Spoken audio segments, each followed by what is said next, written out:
आप देख रहे हैं इंडिया टाउन न्यूज, भारत की बात। नमस्कार, जय जोहार। आप सभी का स्वागत है इंडिया टाउन न्यूज में और मैं हूं आपके साथ सिमरन कौर। इस खास बुलेटिन में हम आपको रूबरू कराएंगे राजनांदगांव जिले की हर छोटी बड़ी खबरों के साथ। तो चलिए शुरू करने से पहले एक नजर डालते हैं आज की सुर्खियों पर। बेमेतरा से कल्पना योगेश तिवारी ने खरीदा नामांकन फॉर्म। भाजपा ने क्षेत्र क्रमांक 14 से बनाया प्रत्याशी।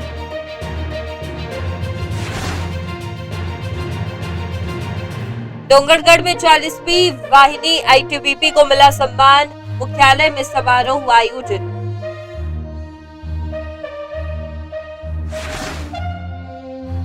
राजनांदगांव जिला पंचायत चुनाव 32 लोगों ने जमा किया नामांकन। 3 फरवरी तक जारी रहेगी नामांकन की प्रक्रिया।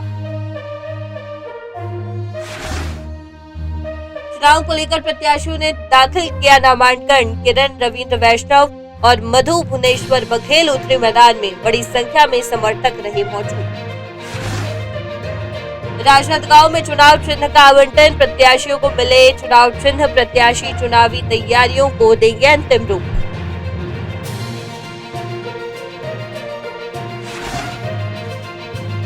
खैरागढ़ में भाजपा का पासा पड़ा उल्टा। विश्वास प्रस्ताव चुनाव में मिली करारी हार। कांग्रेस ने बचाई उपाध्यक्ष की कुर्सी। त्रिस्तरीय पंचायत चुनाव में नामांकन दाखिल प्रक्रिया। महिला और पुरुषों की भारी भीड़।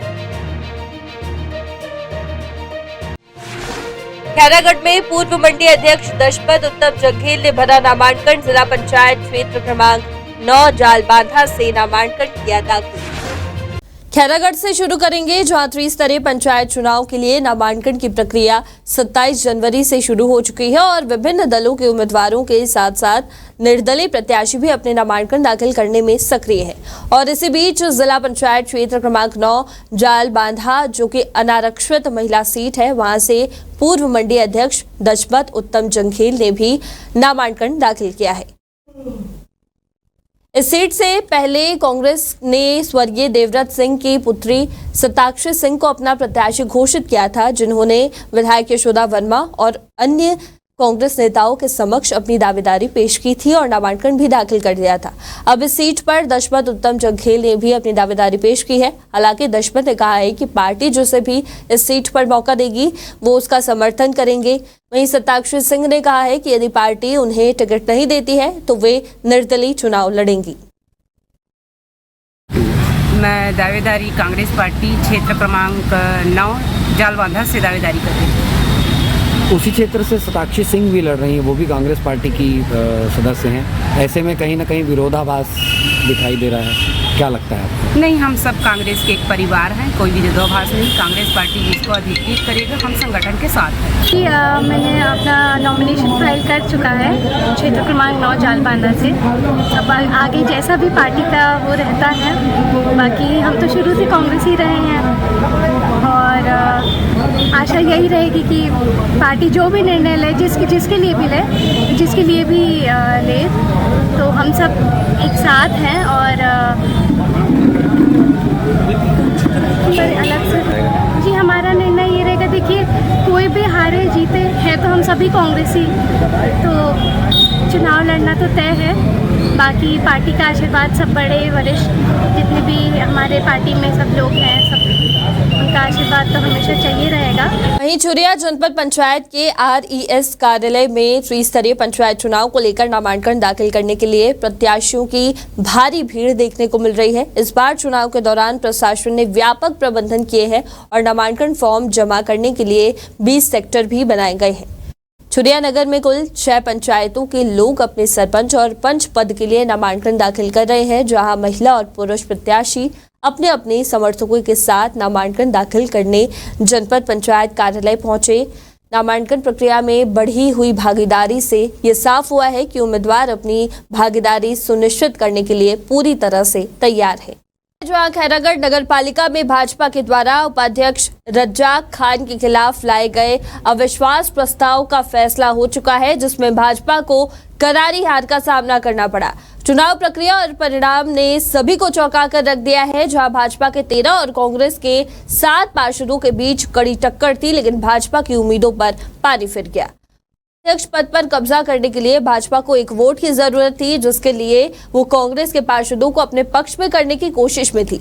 भाजपा नेताओं का मानना था कि उनकी पार्टी जीत हासिल करेगी और भाजपा के पूर्व जिला अध्यक्ष घम्मन साहू ने भी दावा किया था कि उनके पार्षद एकजुट है और कांग्रेस के 2 से 3 पार्षद उनके पक्ष में वोट करेंगे। भाजपा के 13 पार्षदों में से 2 पार्षद ने क्रॉस वोटिंग की और अविश्वास प्रस्ताव के पक्ष में 11 वोट पड़े, जबकि 9 वोट विरोध में थे। कांग्रेस कार्यकर्ता खुशी से झूम उठे और आतिशबाजी कर जीत का जश्न मनाया। वहीं भाजपा के पार्षद मायूस होकर बाहर चले गए। हमारी जीत पूरे शहर की जीत है, कांग्रेस पार्टी की जीत है।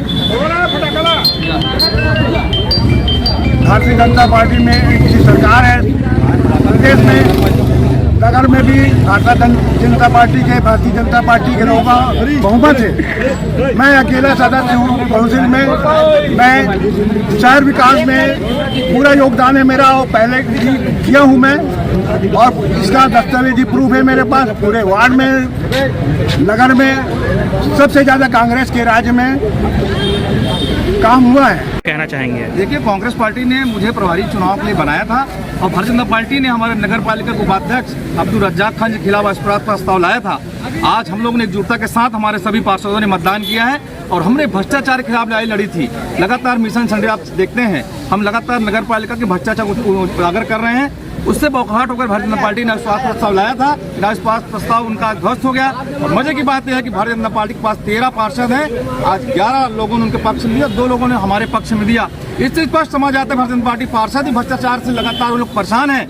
और नगर पालिका में आज खैरागढ़ के शहर के लोग आज लगातार देख रहे हैं हमारी बातों को, कांग्रेस की लड़ाई को देख रहे हैं। इसका परिणाम हमको मिला है और नगर पालिका हमारी जीत हुई है। जिस रूप में हम सभी पार्षदों को, उपाध्यक्ष जी को बधाई देता हूँ, विधायक जी को बधाई देता हूँ। और कांग्रेस पार्टी लगातार लड़ाई, जनता की लड़ाई नगर पालिका में लड़ रही है और लड़ेगी। सबसे पहली तो मैं हमारे सबो पार्षद मतलब बहुत बहुत बधाई देना चाहता हूँ। साथ साथ में पूरा हमार संगठन, हमारे शहर के अध्यक्ष हमारे भैया भिखमचंद छाजेड़ जिला, हमारे विधायक प्रतिनिधि हमारे राखन देवागढ़ नेता प्रतिपक्ष है, और सबो हमारे रज्जाक भैया है उपाध्यक्ष है, वो बहुत बहुत बधाई देना चाहता हूँ। हमारे साथ में हमारे महाराज जी भी उपस्थित है, रानी साहिबा भी हमारे बिटिया उपस्थित हो और सबो पार्षद यहाँ उपस्थित हो। और आपके माध्यम से मैं बहुत बहुत बधाई और शुभकामना देना चाहता हूँ। और आज समझ में आ गए कि भारतीय जनता पार्टी के सरकार के नीति और जो रीति है ओकर से आज भारतीय जनता पार्टी के पूरा पार्षद मन भी नाराज है। आज लगातार नगर पालिका में भ्रष्टाचार होते एकर से नाखुश होके आज भाजपा के पार्षद मन जिन 2 वोट डाले वही लोग बहुत बहुत बधाई देना चाहत हो। जिन भी डाले है वही लोग बहुत बहुत बधाई देना चाहत हो। जिन है कांग्रेस पार्टी ला समर्थन करी से और कांग्रेस पार्टी ला विश्वास करके कांग्रेस पार्टी में पूरा सहयोग करी से कल भी बहुत बहुत बधाई देना चाहत हूँ। राजनांदगांव की खबर है, जहां आगामी नगरीय निकाय चुनाव के लिए चुनाव चिन्ह का आवंटन कर दिया गया है। इस अवसर पर सभी प्रत्याशियों को उनके संबंधित चुनाव चिन्ह सौंप दिए गए हैं। चुनाव चिन्ह मिलने के साथ ही अब प्रत्याशी अपनी चुनावी तैयारियों को अंतिम रूप देंगे और नगरीय निकाय चुनाव में भाग लेने वाले सभी प्रत्याशी अपने अपने चुनाव चिन्ह के साथ प्रचार में जुटेंगे। साथ ही प्रत्याशी अब अपने अपने वार्डों और क्षेत्रों में जनसंपर्क और प्रचार अभियान तेज करेंगे। नगर पालिक निगम राजनांदगांव के महापौर और पार्षद पद के लिए निर्वाचन हो रहा है और इसमें महापौर पद के लिए 13 अभ्यर्थी थे। इनमें से 2 अभ्यर्थियों ने अपना नाम निर्देशन पत्र आज 3 बजे के पहले तक वापस ले लिया है। इस प्रकार से महापौर का चुनाव लड़ने वाले अब 11 अभ्यर्थी जो है वो मैदान में हैं। इनको हम निर्वाचन लड़ने वाले अभ्यर्थी कहेंगे। इसी प्रकार से पार्षद के लिए जो स्क्रूटनी के बाद स्थिति बनी थी, 230 अभ्यर्थियों के नाम निर्देशन पत्र वैध पाए गए थे। इनमें से 54 लोगों ने अपना नाम निर्देशन आज वापस ले लिया है।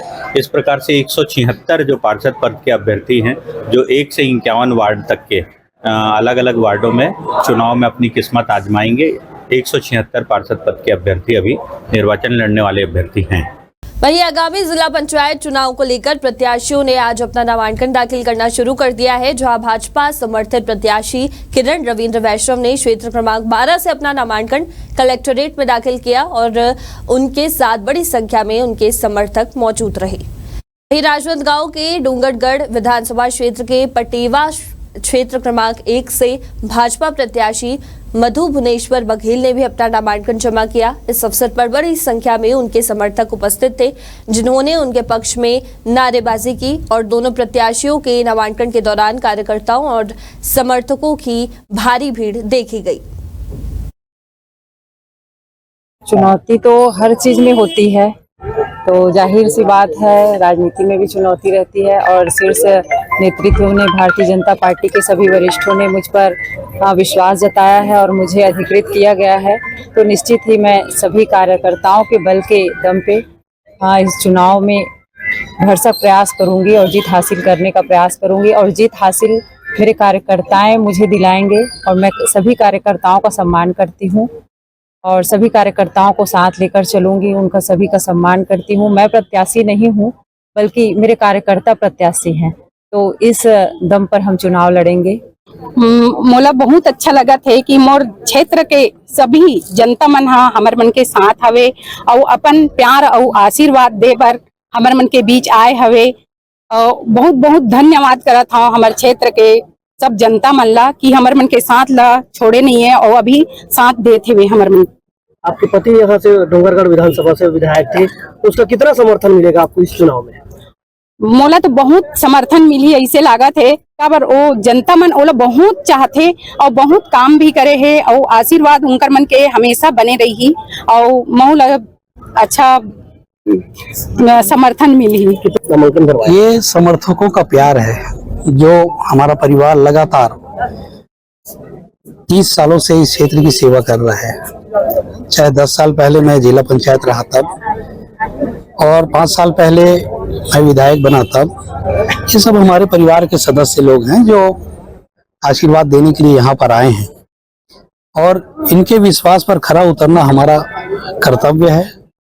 और हम लोग कोई भी जिम्मेदारी जब उठाते हैं तो उसका अपना कर्तव्य समझ के ही उठाते हैं और इनका परिवार को कोई दुख तकलीफ ना हो इसका भी हम लोग ध्यान रखते हैं। वहीं आईटीबीपी की 40वीं वाहिनी को नक्सल विरोधी अभियान में अपने उत्कृष्ट कार्यप्रणाली और उच्चतम प्रदर्शन के लिए सर्वश्रेष्ठ एएनओ बटालियन की ट्रॉफी से आज सम्मानित किया गया है।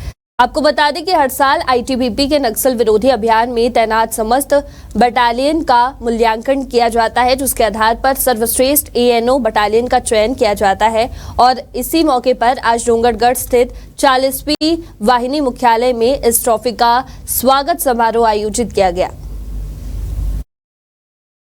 ये हमारी 40वीं बटालियन के लिए बहुत गौरव की विषय है जो हम इस साल 2024 में बेस्ट एएनओ बटालियन घोषित किया गया। ये बटालियन काफ़ी 2016 से यहाँ पे तैनात है और अलग अलग इलाकों में हम लोग बहुत प्रभावशाली तरीके से एंटी नक्सल ऑपरेशंस कर रहे थे और इस तरह का ऑपरेशंस को देखते हुए, हमारा कामयाबी को देखते हुए, ऑपरेशनल फील्ड में, एडमिनिस्ट्रेटिव फील्ड में हमारे सफलताएं को देखते हुए हमारी बटालियन को इस साल 2024 में बेस्ट एएनओ बटालियन घोषित किया गया था और इसके चलते फोर्स के जो रेजिंग डे था उसमें हमें इस तरह का ट्रॉफी हमें प्राप्त हुआ। ये हमें डीजी महोदय द्वारा प्रदान किया गया। और इसी के साथ फिलहाल वक्त हो चुका है एक छोटे से ब्रेक का। आप देखते रहिए इंडिया टाउन न्यूज। अब खबर आपकी उंगलियों पर, खबरों से परे, हर खबर पर हमारा नजरिया।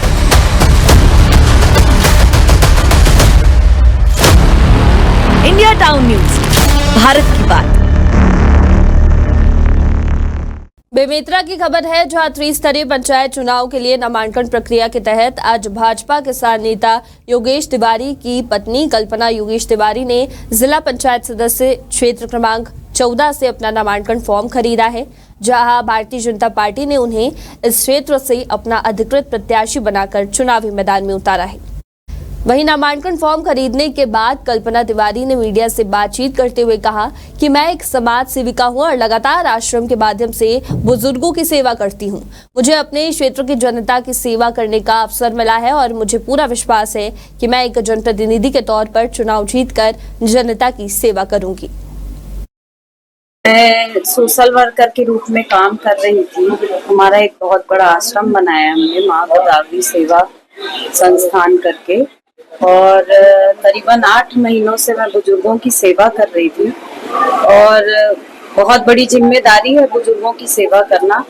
अच्छी बात है। मैं जिला पंचायत कार्यालय और उनके अधिकारियों का धन्यवाद करूंगी कि मुझे आज फॉर्म दिया है और मैंने एक जिम्मेदारी वाला फॉर्म भरा है और मैं निरंतर कोशिश करूंगी कि मैं अपने आश्रम के साथ साथ अपने सोशल वर्क के साथ साथ ग्रामवासियों की भी जो समस्या है उनकी भी निरंतर सेवा कर सकूं, उनकी जो समस्याएं हैं उनको दूर कर सकूं। जिला पंचायत नंबर क्रमांक 14 से मेरी श्रीमती कल्पना तिवारी जी को भारतीय जनता पार्टी में अधिकृत प्रत्याशी बनाया है। सबसे पहले मैं पार्टी के वरिष्ठ नेताओं को दिल से धन्यवाद देना चाहता हूँ कि उन्होंने मेरे पर भरोसा किया है। और लगातार पिछले 10 साल से मैं बेमेतरा में लगातार यहाँ के आमजनों की सेवा कर रहा हूँ। किसान भाइयों की और हर जो भी यहाँ की आम जनता है उसकी मैं लगातार सेवा कर रहा हूँ। मुझे विश्वास और भरोसा है कि एक बार मुझे सेवा करने का अवसर देंगे और 14 नंबर से जिला पंचायत क्रमांक से मेरी श्रीमती को जिता के विजयी करके भेजेंगे, ताकि मैं अच्छे से ग्राम पंचायत की समस्याओं को लेकर हम लोग जो लड़ते आ रहे हैं उनकी समस्याओं मूलभूत जो समस्या है उनको हम लोग दूर सके। छुरिया की खबर है, जहां छुरिया नगर पंचायत चुनाव में नामांकन वापसी के अंतिम दिन कांग्रेस के पूर्व नगर पंचायत अध्यक्ष सुनील लारूकर, सलमान खान, पूर्व नगर पंचायत उपाध्यक्ष सहित 3 उम्मीदवारों ने नाम वापस ले लिए हैं। नगर पंचायत अध्यक्ष के लिए कुल 9 लोगों ने नामांकन दाखिल किया था, लेकिन नामांकन के आखिरी दिन 5 उम्मीदवारों ने तहसील कार्यालय में रिटर्निंग ऑफिसर और सहायक रिटर्निंग ऑफिसर के सामने अपना नाम वापस लिया है, जिसमें भोजवानी साहू निर्दलीय प्रत्याशी के रूप में चुनावी समर में है। वहीं हमर राज पार्टी इस चुनाव में पहली बार उतरी है। वहीं डोंगरगांव नगर के वार्ड 9 में सरकारी भूमि पर अवैध कब्जे की शिकायत के बाद प्रशासन ने कार्रवाई की है, जिसके तहत एसडीएम के निर्देश पर तहसीलदार ने बुलडोजर से अवैध कब्जा हटाया है। नगर के मटिया वार्ड 13, 14, 15 और करिया टोला के वार्ड 9 में लंबे समय से सरकारी घास भूमि पर अतिक्रमण कर अवैध निर्माण कार्य चल रहे थे, जिस पर शिकायत मिलने के बाद कार्रवाई की गई है।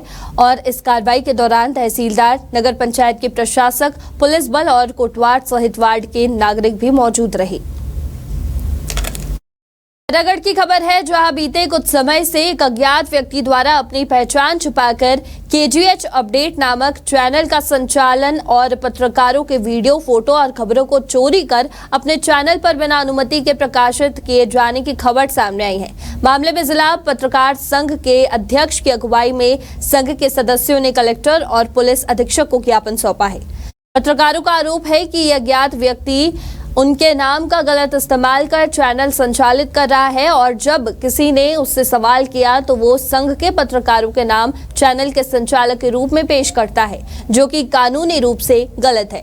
पत्रकारों को आशंका है कि ये अज्ञात व्यक्ति प्रशासन से किसी तरह जुड़ा हुआ है, क्योंकि कई आधिकारिक खबरें पत्रकारों के पास पहुंचने से पहले ही उसे मिल जाती है। एक तरफ जहां शासन प्रशासन द्वारा शिक्षा व्यवस्था को दुरुस्त करने के लिए गांव-गांव में विद्यालय खोले जा रहे हैं, तो वहीं दूसरी तरफ खैरागढ़ के चुईखदान विकासखंड के वनांचल ग्राम संजारी की शासकीय प्राथमिक शाला में पदस्थ प्रधान पाठक सुधीर नायक के बारे में ग्रामीणों का कहना है कि वो 3 सालों में मुश्किल से 1 माह ही बच्चों को पढ़ाने विद्यालय आते हैं। आपको बता दें कि गणतंत्र दिवस के दिन भी सुधीर नायक स्कूल में नहीं आए थे, जिसके बाद आंगनबाड़ी कार्यकर्ता, सरपंच और ग्रामीणों ने मिलकर स्कूल में ध्वजारोहण किया। इस घटना के बाद ग्रामीणों ने शिक्षक की लापरवाही की शिकायत जिला शिक्षा अधिकारी से की है, जहां स्कूल के रसोइया ने ये बताया कि राशन खत्म होने पर बच्चों को भूखा ही भेज दिया जाता है। मामले पर जिला शिक्षा अधिकारी ने कहा कि हमने शिक्षक को नोटिस जारी किया है, यदि वो 5 दिनों के भीतर जवाब नहीं देते तो आगे की कार्रवाई की जाएगी। टीचर पदस्थ है। कौन टीचर है, क्या नाम है? वो खैरागढ़ से आती है, नायक। हाँ। अभी नहीं करे इसको? अभी नहीं करे, 3 साल हो गए। और पता चली कि 26 जनवरी के दिन भी वो नहीं आ रही से? नहीं। तो झंडा नहीं फहरी से? यहाँ झंडा फहरी, लेकिन अपन गांव के जो पंच है, पटेल है और आंगनवाड़ी का मैडम है, वो मिल करके झंडा फहराएंगे। तो एक शिकायत कहीं करे रहे हो फिर सर नहीं आ रही 26 जनवरी के करके? शिकायत तो करे बार आ रही से।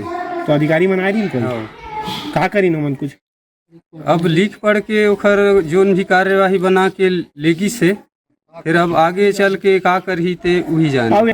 सब्जी रहेगा तभी तो बनाना पड़े। तो कौन चला थे मध्याह्न भोजन ला? सरे चला थे। तो सर सब्जी वब्जी नहीं लाए? वो गुरुवार के लिए थे, वो 2 किलो 3 किलो लेके लादे थे, हफ्ता भर नहीं जाए। ओकर बाद सब्जी नहीं रहा तो नहीं बनाओ खाना? नहीं। और दाल वाल भी नहीं मिले बता बच्चा? दाल तो मिल बेच नहीं करे। तो मीनू के हिसाब से खिचड़ी कुछ नहीं बने, कुछ नहीं बने, पुलाव उलाव कुछ नहीं बने। दाल चावल और सब्जी भर बना देते कभी कभी? कभी सर ला बोलते का कि थे सर? और लाहू लाहू बोलते फिर लाइच नहीं हुआ। शासकीय प्राथमिक शाला पंजारी में सुधीर नायक नाम के एक प्रधान पाठक हैं। वो शिकायत आई थी कि वो 26 जनवरी को गणतंत्र दिवस में झंडा फहराने के लिए स्कूल में नहीं पहुंचे थे। उनपे मोबाइल पर कॉल किया गया। उनका जवाब था सर मेरी तबीयत खराब हो गई थी इसलिए मैं नहीं पहुंच पाया था। तो शिकायत पर तत्काल संज्ञान लेते हुए मैं स्वयं और विकासखंड शिक्षा अधिकारी श्री के साथ दोनों पंजारी शाला में पहुंचे थे और ग्रामीणों की उपस्थिति में जांच किया, जिसमें ये पता चला कि उनकी अनियमित शाला में उपस्थिति रहती है और 26 जनवरी को वो गणतंत्र दिवस में अपने स्कूल में नहीं पहुंचे थे। राजनांदगांव की खबर है, जहां 10 करोड़ रुपए के साइबर ठगी का बड़ा मामला सामने आया है, जिसमें 3 अंतर्राष्ट्रीय ठगों को गिरफ्तार किया गया है। गिरफ्तार ठगों के पास से कई महत्वपूर्ण सबूत मिले हैं, जिनके आधार पर ठगी के मामले में और भी गिरफ्तारी हो सकती है। पुलिस के अनुसार इन ठगों का नेटवर्क केवल भारत में नहीं बल्कि अंतर्राष्ट्रीय स्तर पर भी फैला हुआ है। उन्होंने विभिन्न लोगों से ऑनलाइन धोखाधड़ी कर उन्हें लाखों रुपए का नुकसान पहुंचाया है। पुलिस ने आम जनता से अपील की है कि वे साइबर ठगी से बचने के लिए सतर्क रहें और किसी भी संदिग्ध गतिविधि की सूचना तुरंत पुलिस को दें।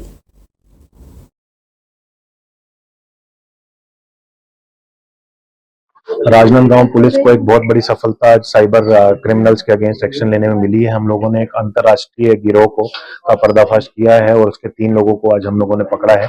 ये लोग कंबोडिया से अंतर्राष्ट्रीय साइबर क्राइम के ऑपरेशंस को ये लोग करते थे और इसमें 3 लोग, जिसमें श्रेनिक कुमार उर्फ अजय मेहर, इसको हम लोगों ने वलसाड गुजरात से, शुभम तिवारी राजनांदगांव, दीपक नरेटी राजनांदगांव को गिरफ्तार किया है। इन लोगों ने 80 से ज्यादा अकाउंट में 10 करोड़ से अधिक की राशि जो है साइबर क्राइम की, साइबर क्रिमिनल्स के माध्यम से विक्टिम्स की राशि इन लोगों ने फ्रॉड की है। साथ ही इसमें 300 से ज्यादा जो है क्रिप्टो वॉलेट्स का इस्तेमाल किया गया है, ये जो भारतीयों की राशि को भारत के बाहर कंबोडिया भेजने के लिए। और इस संबंध में एक बड़ी कार्रवाई करते हुए इन लोगों को आज गिरफ्तार किया गया। इससे पहले भी एक व्यक्ति को राजनांदगांव से गिरफ्तार किया जा चुका है। इसमें अभी और भी लोगों की गिरफ्तारी होगी। इन लोगों के जो मोबाइल नंबर्स हैं, बैंक अकाउंट्स हैं, इनके क्रिप्टो वॉलेट्स हैं, इन सब के एनालिसिस अभी किया जा रहा है। और इसी के साथ इस खास बुलेटिन में फिलहाल इतना ही। आप देखते रहिए इंडिया टाउन न्यूज। नमस्कार। आप देख रहे हैं इंडिया टाउन न्यूज, भारत की बात।